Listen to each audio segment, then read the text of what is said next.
Bom dia. Antes de meditarmos no Evangelho de Lucas, alguns avisos, né?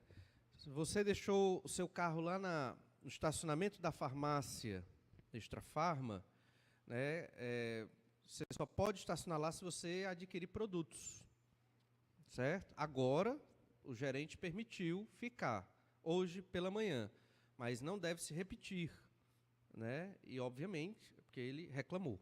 Né? Então, não só coloque lá no estacionamento se você for consumir produtos.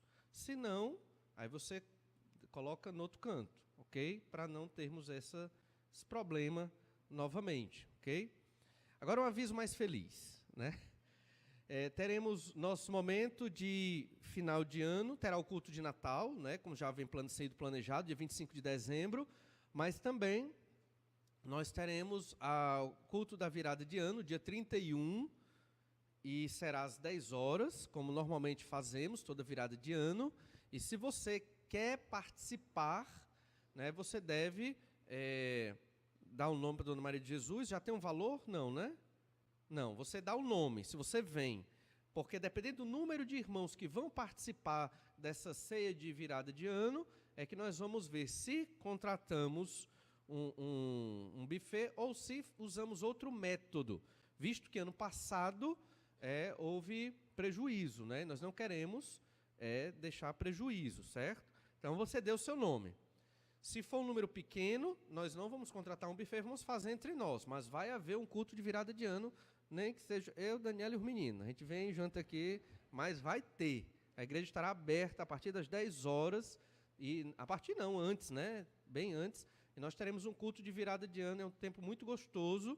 E você quer participar da ceia, você dê o seu nome para a Dona Maria de Jesus. Não deixe para dar em cima da hora, porque isso vai dificultar o nosso agendamento e o nosso trabalho. Ok? A gente conta até com pessoas que aparecem de última hora, mas a gente tem que ter um número mínimo de irmãos que vão vir. Se você vem, se você está na dúvida, pense, veja como é que você vai fazer, ok? Então, esses são os avisos imediatos. Vamos lá para Lucas, capítulo 11. E o Senhor Jesus Cristo, ele hoje... É maravilhoso ler os evangelhos e pregar nos evangelhos, porque nós entendemos, vemos Jesus mesmo pregando, falando através das palavras de Lucas. Mas antes de ver o nosso texto, só lembrando também, quase esquecia, vamos orar pela Dona Antônia. Ela sexta-feira sofreu um acidente, né, de carro, certo? E graças a Deus ela está bem.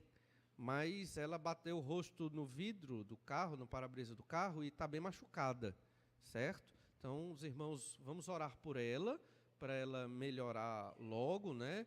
E se ela não vier hoje à noite, não veio de manhã, Dona Antônia sempre está aqui, domingo de manhã, e talvez não venha à noite, então é por isso. Oremos também pelo Valderi, né? Valderi, né, irmão motociclista da igreja, anda muito de moto, e ele teve um acidente sério no joelho, mas Deus é tão bom que o livrou, né? Ele ainda está andando, mas foi muito sério mesmo, e graças a Deus está bem, né? Sofreu cirurgia, mas foi uma cirurgia rápida, né, até, e ele está bem, se recuperando em casa. Mas vamos orar também pelo Valderi, e para que Deus abençoe e ele venda a moto, porque esse é bem o 10º acidente do Valderi. Não, é verdade, esse foi o mais grave, foi o mais grave. Interessante é que ele comprou uma jaqueta para poder se proteger.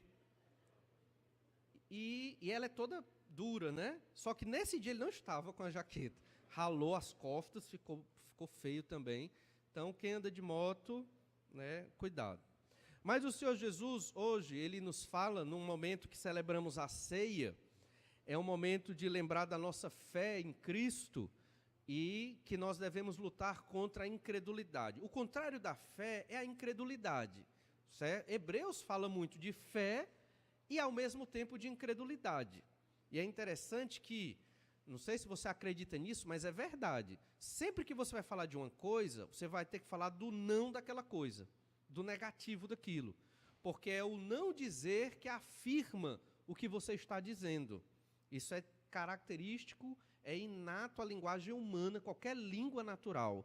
Para você definir o que é, você tem que dizer o que não é. Certo? E aqui, para você definir fé, você vai dizer o que não é fé. E é exatamente incredulidade. É não crer no poder de Deus, não crer no Senhor Jesus Cristo, não crer que Ele é Deus e Ele tem todo o poder. Às vezes, as respostas da Bíblia, normalmente, são muito simples para problemas muito complexos. E porque as respostas são simples, nós menosprezamos as respostas da Bíblia. Elas são muito simples, é que nem lá em Naamã. Mergulha 7 vezes aí no rio Jordão que você vai ficar curado. Ah, meu amigo, lá na Síria tem rios mais lindos, grandes, opulentos e tudo. Eu vou mergulhar no Jordão, né? Aí os servos dele, né? Vocês lembram da história? Mas, Senhor, só 7 mergulhinhos. Mergulha aí, se der certo, ó, saiu no lucro. Estou parafraseando, óbvio que eles não falaram desse jeito, né?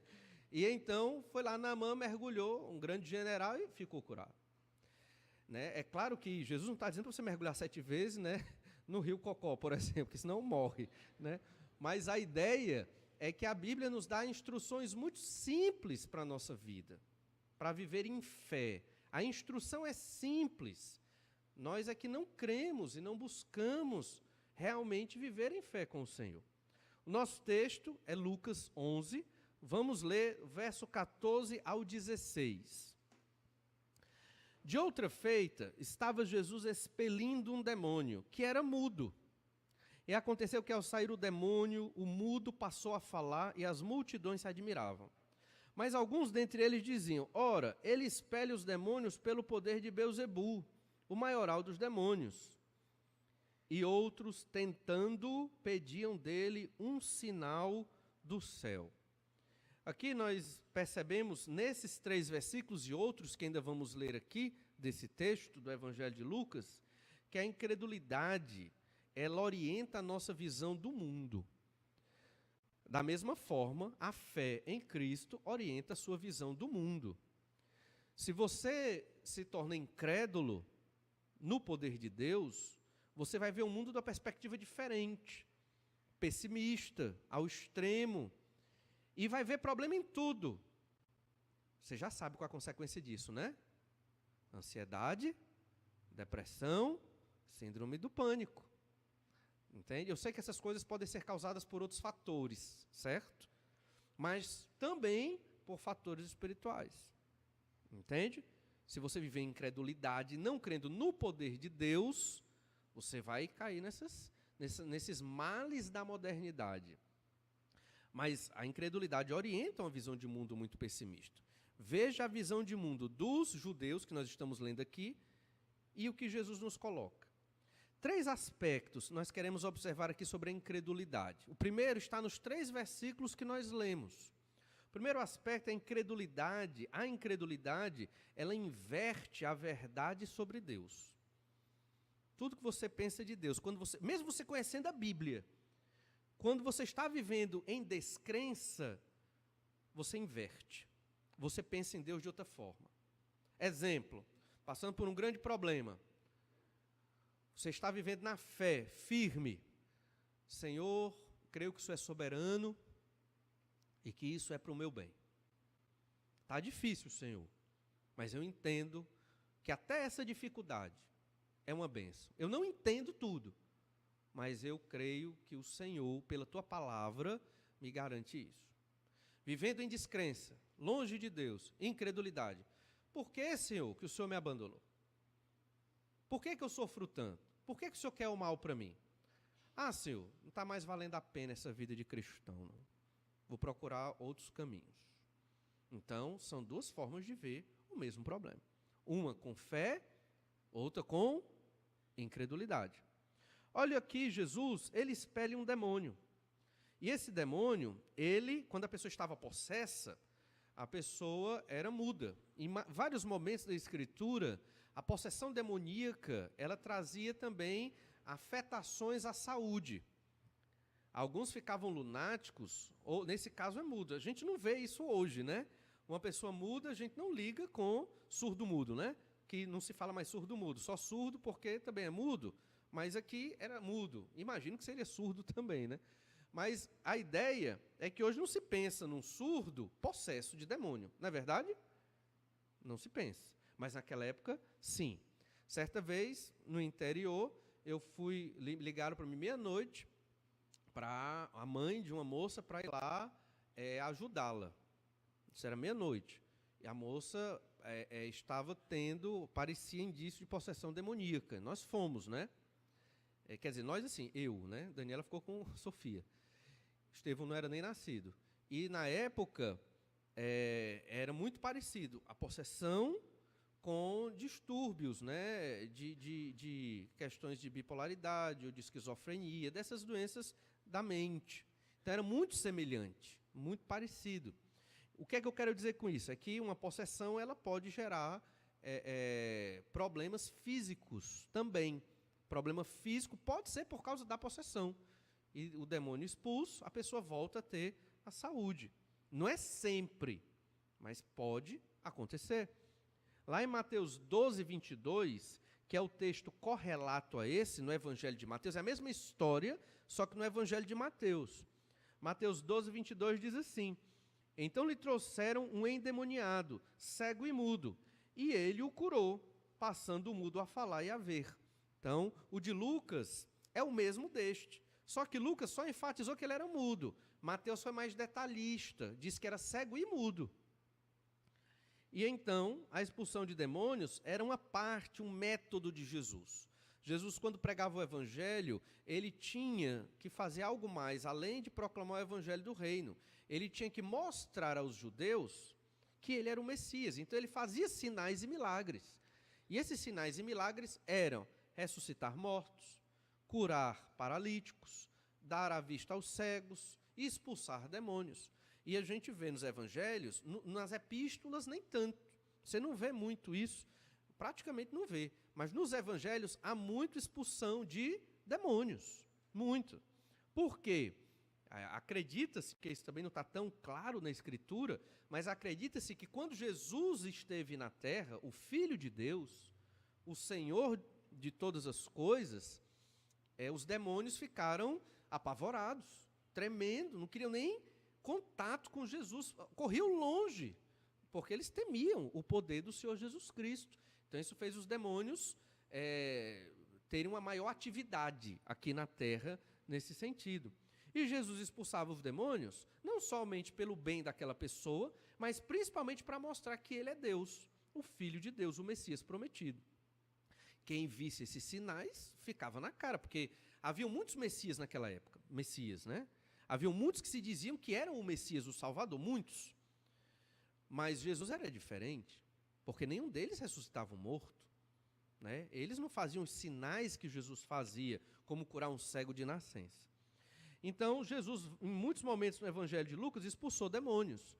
Lá em Lucas 4,41. Também de muitos saíam demônios, gritando e dizendo: Tu és o Filho de Deus. Ele, porém, os repreendia para que não falassem, pois sabiam ser ele o Cristo. Obviamente, Jesus não queria que as pessoas soubessem que ele era o Filho de Deus pela boca dos demônios. Isso é confundir as pessoas, né? Um demônio dizendo que ele era Filho de Deus. Mas isso é estranho. Então, poderia confundir os judeus. Jesus não queria que os demônios o fizessem assim, mas o fato era que eram muitos demônios expulsos e eles gritavam ao sair do corpo das pessoas. Lucas 8, verso 2 diz também: e também algumas mulheres que haviam sido curadas de espíritos malignos e de enfermidades. Maria, chamada Madalena, da qual saíram 7 demônios. Então nós temos relatos de uma mulher com Maria Madalena, que tinha 7 demônios, e de um cidadão, que nós vamos falar já já, que possuía um ninho de demônios. Por sinal, na nossa língua, o coletivo de demônio é ninho, né? Porque endemoniados. Então, a ideia do ninho. Não sei a raiz etimológica, por que chegou a ninho, né? Mas, lá em Lucas 8, 27, diz assim: logo ao desembarcar, veio da cidade ao seu encontro um homem possesso de demônios, que havia muito, não se vestia, nem habitava em casa alguma, porém vivia nos sepulcros. Tipicamente uma pessoa com distúrbios mentais, não é verdade? uma pessoa, um louco, né? Uma pessoa completamente fora de si, que ninguém controlava, que vivia nos cemitérios como se fosse um animal, um bicho ali. Isso é o resultado da possessão de vários demônios ali. Verso 33, Lucas 8, 33. Tendo os demônios saído do homem, entraram nos porcos, e a manada precipitou-se despenhadeiro abaixo para dentro do lago e se afogou. É a mesma história, só a gente está lendo o final para você entender que os demônios não somente possuem seres humanos, como também animais. Isso é interessante, porque alguns não acreditam que a serpente em Gênesis 3 seja Satanás. Mas aqui está uma boa explicação. Se os demônios entraram em porcos, muito bem, Satanás pode ter possuído aquele animal e ter utilizado para tentar o homem e a mulher. Não é verdade? Jesus, ele ensina os apóstolos esse método, o método de expulsar os demônios pelo poder de Deus, com qual objetivo? Anunciar que Jesus é o Filho de Deus. Lucas 9, verso 1, fala de Jesus treinando os 12. Tendo Jesus convocado os 12, deu-lhes poder e autoridade sobre todos os demônios e para efetuarem curas. Ainda em Lucas 9, verso 49, falou João e disse: Mestre, vimos certo homem que em teu nome expelia demônios e lhe o proibimos, porque não segue conosco.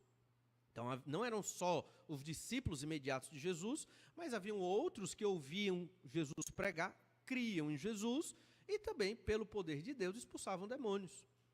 E o Lucas 10, 17, então regressaram os 70, possuídos de alegria, dizendo: Senhor, os próprios demônios se nos submetem pelo teu nome.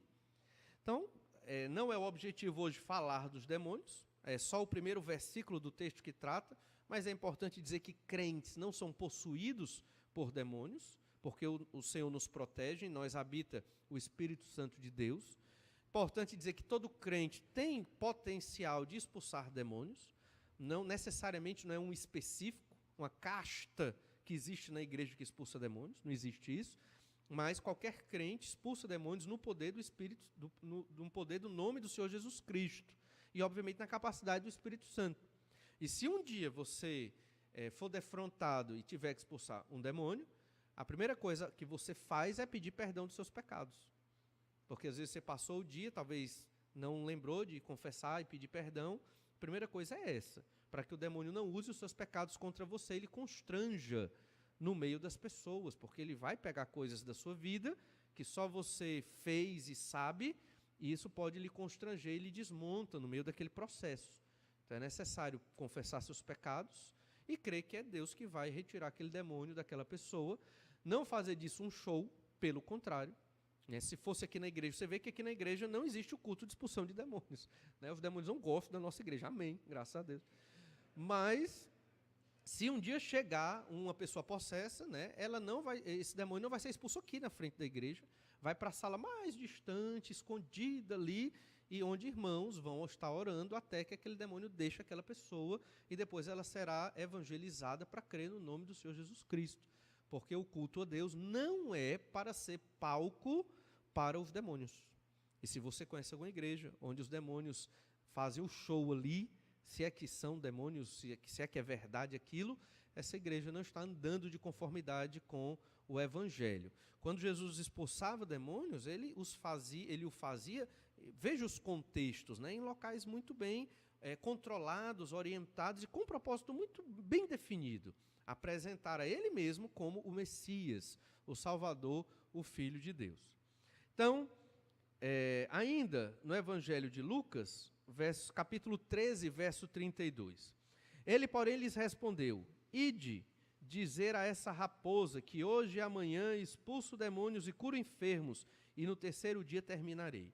Aqui Herodes duvidava do Senhor Jesus como o Filho de Deus, e então esse era o dizer de Jesus para ele. E em Mateus 12, 23, que é o texto correlato a Lucas 11, 14 em diante, Mateus 12, 23 diz assim: E toda a multidão se admirava e dizia: É este, porventura, o filho de Davi? Esses dois versículos mostram que havia uma incredulidade constante sobre a pessoa do Senhor Jesus. Isso nos diz muito. Se Jesus, o Filho de Deus, que fez sinais incontestáveis do seu poder, da sua glória, e mesmo assim, os homens na época, vendo Jesus, vendo os milagres, eles viram Jesus expulsar esse demônio, muitos viram as curas, as várias ressurreições que Jesus fazia. Um exemplo que João deixa muito claro de uma ressurreição é de Lázaro. Mas ainda assim não creram. Isso nos mostra algo muito importante. Não é o sinal sobrenatural que vai fazer uma pessoa crer. Ele é um meio, nesse caso aqui. E ainda hoje pode ser um meio.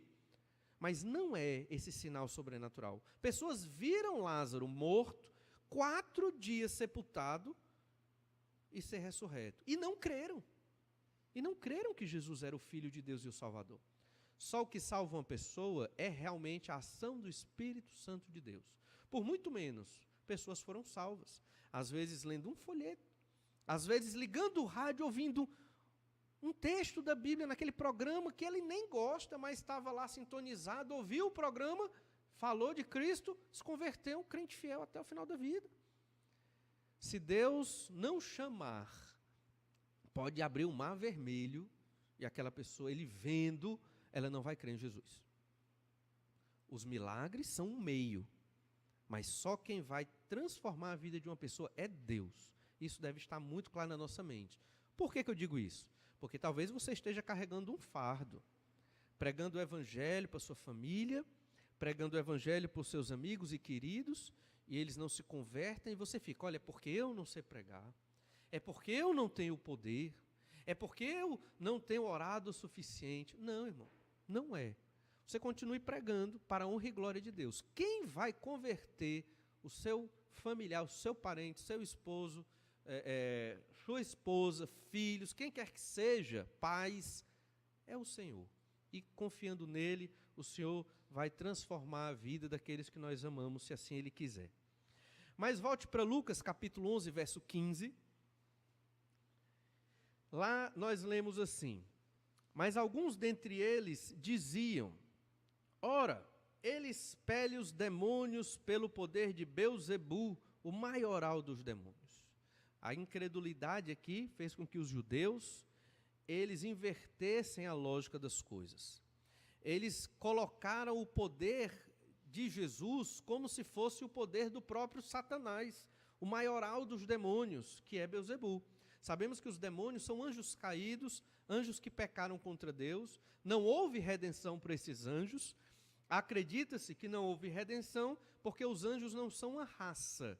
Os anjos não se multiplicam. Eles são de um número limitado, milhares e milhares de milhares, mas um número limitado. E que um grande número deles se corrompeu com o pecado de Satanás e eles foram afastados, né, da graça, da bênção de Deus, mas vão ser condenados ao lago de fogo para o resto da eternidade. E então, os judeus, por não crerem no poder de Jesus, atribuíram, por não crer que ele era o Filho de Deus, o Salvador, o Messias prometido, atribuíram a ele o poder do próprio Satanás. Isso é o auge da incredulidade. É você acreditar que Jesus, ele operou milagres pelo poder de Satanás. Você inverteu completamente a lógica das coisas. Entende? Na verdade, estou falando aqui dos judeus, e dentre estes haviam fariseus. Lá em Mateus 12, 24, que é o texto correlato, diz assim: mas os fariseus, ouvindo isto, murmuravam. Ouvindo o quê? Que Jesus curara, que Jesus expulsara um demônio do mudo. Este não expele demônios, senão pelo poder de Belzebu, maioral dos demônios. A incredulidade deles era tamanha, que eles não mais enxergavam as coisas da maneira correta. Como Satanás ia expulsar o demônio de uma pessoa? Não tem lógica. O próprio Satanás lutando contra ele mesmo, fazendo algo que era prejudicial ao crescimento do próprio reino do maligno, porque na cabeça de Satanás ele está expandindo o seu reino. Na cabeça do maligno ele está obtendo vitória hoje, porque o mundo jaz no maligno. Mesmo ele conhecendo a Bíblia, ele nutre a expectativa, a esperança de que ele no final vai ter êxito na sua batalha contra Deus, no seu desejo de ter o lugar do Senhor. Lá em Mateus 12, verso 31, lemos ainda. É o final da história, dessa história, só que lá em Mateus 12, verso 31. Por isso vos declaro, todo pecado e blasfêmia serão perdoados aos homens, mas a blasfêmia contra o Espírito não será perdoada. E esse é um texto que às vezes nos traz complicação, porque você pergunta, como pode? Há um pecado que Deus não perdoa? Ah, qual? É o pecado daquela pessoa que não crê em Deus. Como é que ela vai ter perdão se ela não crê em Deus? Não é verdade? Ela não crê no Senhor, não crê no Senhor Jesus Cristo como Filho de Deus, obviamente não tem Jesus como Salvador, mediador, intercessor e advogado. Jesus não morreu pelos pecados dela, porque ela não creu em Jesus. Como é que ela vai ter perdão? Entende? Então, o único pecado, como dito aqui, essa blasfêmia contra o Espírito Santo, é o pecado da incredulidade. Ou seja, não tem como você pedir perdão de pecados se você é incrédulo e não crê no poder do Senhor Jesus. Porque o único que pode perdoar pecados, quem é? É Jesus, é pelo poder do sangue do Senhor Jesus Cristo. Não é verdade? Entendem aqui a lógica? Se eu não creio que Jesus tem poder para perdoar pecados, como eu posso ser perdoado de qualquer pecado? Não tem sentido. Então, nesse contexto dos judeus, quando eu atribuo o poder de Jesus a Satanás, eu estou dizendo que Jesus, ele não é salvador nenhum, ele não é o Filho de Deus, ele não é aquele que veio me livrar da condenação dos meus pecados. Logo, não tem perdão para esse tipo de pecado. É a completa incredulidade, a não ser que a pessoa volte atrás, se arrependa do que disse e reconheça. Não, agora eu creio que Jesus é o Filho de Deus, eu me arrependo da blasfêmia que eu cometi. Aí sim, ela crê em Jesus e pode pedir perdão deste pecado. Mas enquanto professa que Jesus tem parte com Satanás, não há perdão de pecados para essa pessoa. Veja que a incredulidade, ela é marcada pelo desejo de ver sinais. Aqueles que têm uma fé fraca, eles precisam ver para crer. Lucas 11,16 diz assim: e outros tentando, pediam dele um sinal do céu. Jesus já deu tantos sinais, curou tantas pessoas. Aqui nós já estamos do meio para o fim do ministério de Jesus. Jesus está indo para Jerusalém, caminho de Jerusalém para ser crucificado. É a sessão de Lucas, onde Jesus está indo para a sua última semana, em breve, a semana da crucificação. Eles viram muitos sinais, mas ainda eles estão pedindo um sinal. Sabe por quê? Porque o ser humano, ele acredita que se vê, aí sim ele vai crer. Não vai. Não vai. Só vai crer se Deus agir sobrenaturalmente, milagrosamente na vida dele, quebrando o seu coração de uma maneira incrível, que não violenta a vontade humana, de modo que essa pessoa vai se prostrar e se dobrar diante do poder de Deus. Assim aconteceu conosco. Ninguém te obrigou a crer em Jesus, nem a mim. Nós nem queríamos esse negócio, pelo menos eu acredito que os irmãos também, esse negócio de crente, de evangélico, coisa complicada, difícil, de Bíblia, regras, coisas, né? Essa é a visão do incrédulo, né? Porque, na verdade, a Bíblia traz vida, liberdade, alegria, não traz essa visão que eu estou falando aqui. Mas um dia, ao sermos confrontados com a palavra de Deus, algo aconteceu, algo esquisito, e que nós não podíamos dizer não. Não dava para dizer não, porque a graça do Senhor, ela é irresistível, é sobrenatural, irmãos, é milagre. E nós, naquele momento, desejamos e cremos no Senhor Jesus Cristo, porque foi colocado fé dentro da nossa vida cheia de pecado. Mas o judeu, o fariseu, ele quer um sinal. Talvez ele queria que Jesus fizesse descer fogo do céu, ou algum sinal grande, miraculoso, mas Jesus já tinha feito. A incredulidade, irmãos, ela inverte o valor das coisas. Ela faz com que nós vejamos dificuldade em tudo. Ela faz com que nós transformemos coisas simples em coisas terríveis. A cura de um endemoniado mudo, que bênção, que milagre. os judeus viram nisso um problema. E chamaram Jesus de Beelzebu. Não chamaram diretamente, mas se ele expulsa pelo poder de Satanás, logo, né, a nossa incredulidade faz coisas que são até uma bênção, transformarem-se em coisas terríveis. Inverte a verdade sobre Deus e sobre as coisas de Deus. Lembre-se disso. Se você não estiver lendo sua Bíblia constantemente, tendo vida de oração, procurando viver nas disciplinas espirituais, infelizmente, você pode viver que nesses judeus. Em vez de viver uma vida abençoada, no meio até da dificuldade, você pode achar dificuldade onde não existe e transformar coisas pequenas em coisas terríveis. Lá em 1 Coríntios, capítulo 1, verso 22 e 23, fala de como os judeus queriam sinais. Paulo ali diz da seguinte forma aos crentes de Corinto, alguns eram judeus. 1 Coríntios 1, 22. Porque tanto os judeus pedem sinais, como os gregos buscam sabedoria. Mas nós pregamos a Cristo crucificado, escândalo para os judeus, loucura para os gentios. Os judeus queriam sinais miraculosos. Gregos, uma filosofia muito sofisticada, como a de Platão, na época, 5 séculos antes, aproximadamente, desse texto ter sido escrito, foi o ápice, de Platão ali. E nós hoje não queremos sinais como os judeus, nem queremos essa sabedoria grega, de modo geral, como os gregos de Corinto. O que é que nós queremos hoje? Felicidade. Essa é a palavra da vez. Nós queremos vida tranquila, estabilidade, vida mansa, prosperidade financeira. Resumindo, felicidade é o que nós queremos. Se o Evangelho me dá felicidade, aí eu creio em Jesus. Essa é a barganha de hoje. Na época, a barganha do judeu era: me dê sinais que eu creio em Jesus. Do grego, me dê uma filosofia tão boa quanto a de Platão, de Aristóteles, que eu creio, em Jesus. Tanto que muito do Evangelho foi prejudicado pela filosofia grega na história da igreja. Hoje, é felicidade a palavra da vez. Os crentes só querem crer em Jesus quando tem tudo do bom e do melhor. Sem problema, sem dificuldade, sem perseguição, vida tranquila. E aparece um probleminha, pronto, vou me desviar. Vou abandonar os textos que a Bíblia mostra tão claramente o que eu tenho que fazer, porque eu não tenho vida perfeita, felicidade. Entendem?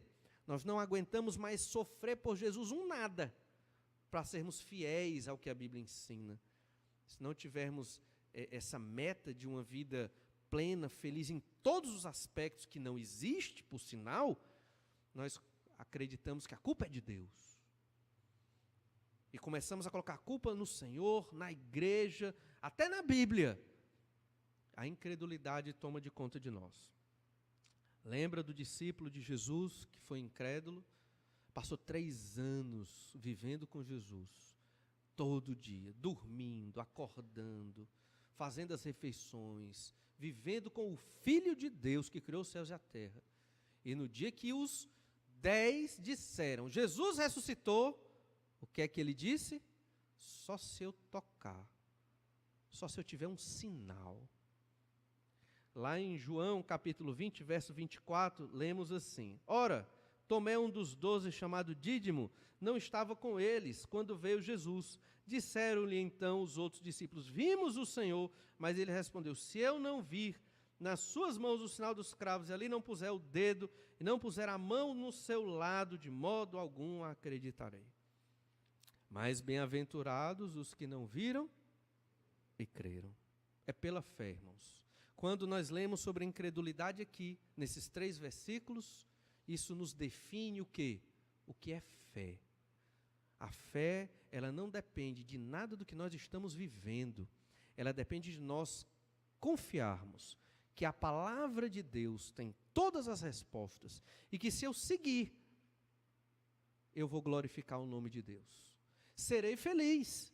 Não como a sociedade prega, no pragmatismo dessa sociedade. Serei feliz, segundo o que Deus quer. E essa é a melhor felicidade. Vivamos em fé, busquemos ver as coisas a partir da perspectiva de fé em Jesus e não na perspectiva da nossa incredulidade. Vamos orar? Senhor Deus, como os apóstolos outrora pediram, nós também pedimos, aumenta a nossa fé. Ajuda-nos a enxergar o nosso cônjuge, os nossos filhos, a nossa igreja, o nosso trabalho, vizinhos, família, a sociedade, tudo ao nosso redor, pela fé. Não, Senhor Deus, com os nossos olhos de pecado.